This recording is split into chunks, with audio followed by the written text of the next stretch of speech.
Despite constantly being told that we live in an age of freedom of information, there are still occasions when governments act without our knowledge, often in the name of national security, such as tests on new weapon technology like planes, tanks, or even missiles.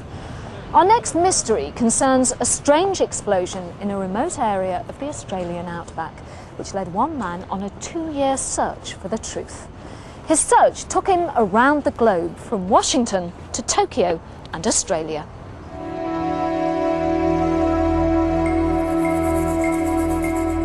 In 1993, the calm of the Australian outback was shattered by an explosion, which registered 3.7 on the Richter scale. Geologist Harry Mason had been working in the region for nearly 30 years. He decided to investigate. I began to research this, but I had no idea where this was going to go. I mean, I was researching a fireball, an explosion, an earthquake, which we thought was a meteorite impact. This has taken me right around the world. It's gone into a whole new universe of weapon systems and skullduggery and espionage, and I'm afraid the data is tending more and more towards these horrific new weapons of war, which unfortunately most people on the planet don't know exist, and I think it's high time people did know they exist. So what had happened?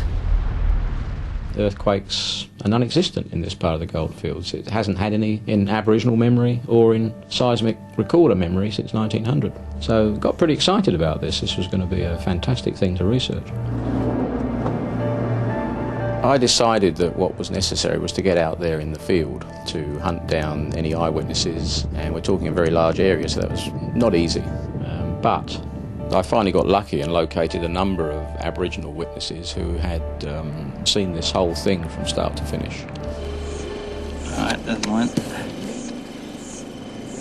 What he saw was a sort of a light coming from the west, went straight over the top of us. There's a whistling noise with it, just a big bang and lit everything up. Most of them all thought it was the end of the world. What's going on? We heard a bang and the earth sort of shook. We had eyewitness reports of a fireball flying through the sky. There was a huge flash of light and a massive earth tremor. Now, it seemed pretty reasonable that a very large chunk of rock had flown in from space and impacted on the ground, and that this had caused the earthquake, and that was the end of the story. From combining all the evidence, Harry pinpointed the location of the explosion to a remote sheep station, where he found another witness. One night I was laying in bed, and next minute this thing started coming over from the south, and it's hit the ground and made a bang, and it's left the light right up in the sky and stayed there for hours. Now, the clincher really is Kelman's evidence for when this thing ended. It turned off as if someone threw a light switch. One moment it was there, the next moment it wasn't. And you're starting to really wonder, this is one hell of a strange kind of meteorite. If it was a meteorite at all. One way of solving this argument was to actually go out there and find an impact crater.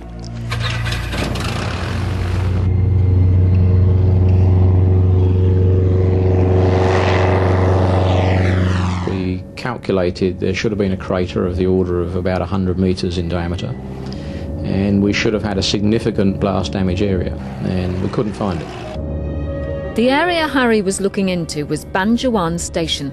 This remote sheep station had belonged to the Aum Shinrikyo, a Japanese religious cult held responsible for the terrorist nerve gas attack in the Tokyo subway in 1995, which killed 12 people and injured thousands.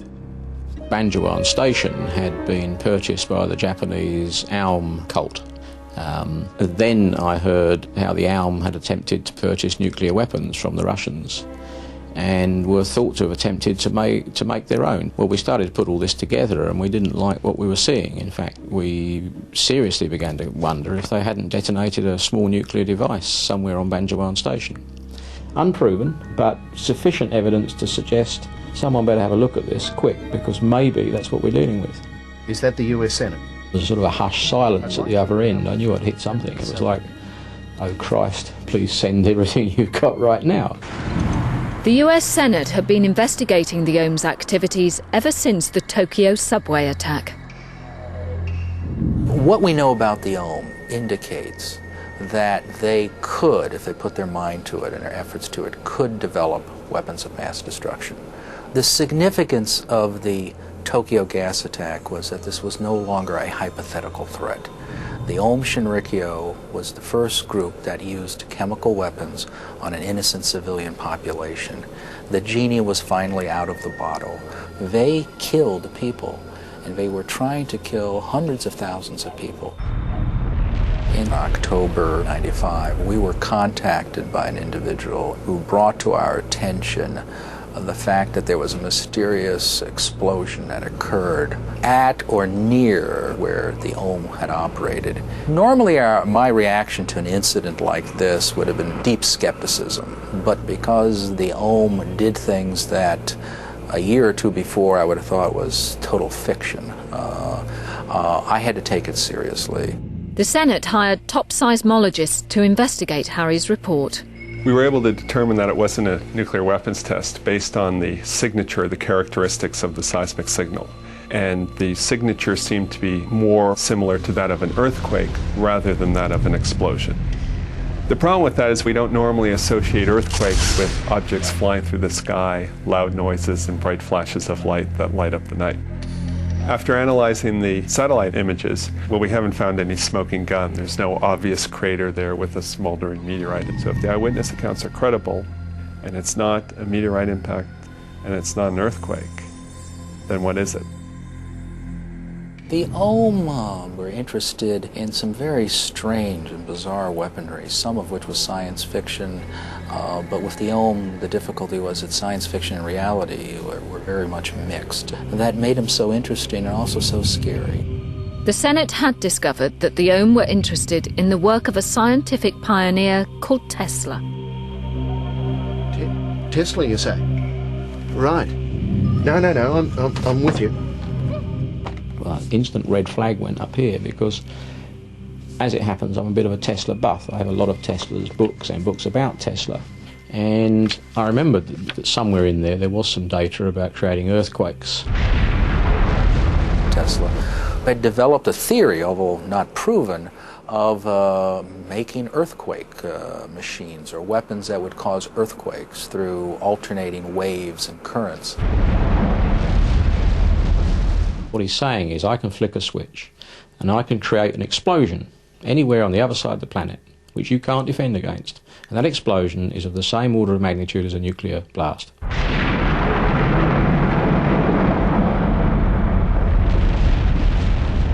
Could this have been an intentionally manufactured earthquake?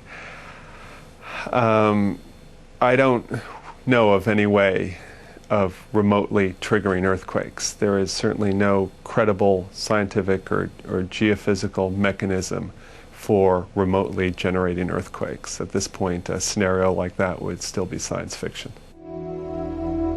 2 years after he started his investigation, Harry still feels he hasn't found the answer. I'm quite prepared to be wrong. Let's look at the various scenarios that may be involved here. Meteorite impact. Problem, no crater. Earthquake, fine, but there's a problem. How do we explain the moving fireball and the huge explosion? I'm the only person who's actually taken the trouble to go out to Banjuan, interview the witnesses and gather the evidence. And I am convinced that there is something far more sinister has happened out there and is happening in the Australian outback. These are the only traces left of the Aum's occupation of Banjuan Station. Their leaders are now on trial, but in spite of this, John Sopko believes that the mysterious events in Australia might signal the nature of terrorism of the future. The Aum Shinrikyo itself is no longer a threat. The Japanese authorities have effectively eliminated that threat by arresting hundreds of individuals, seizing their assets, and putting on trial all of their major leaders. What still is a threat is an Aum-like group that could be anywhere. It could be in England, it could be in Australia, it could be in the United States. And it may not be led by a semi-blind Buddhist acupuncturist. It could be anyone who could do it. Because now weapons of mass destruction can be made by an individual in their bathtub and can be used. And so the motive of individuals and the potential for their use is out there.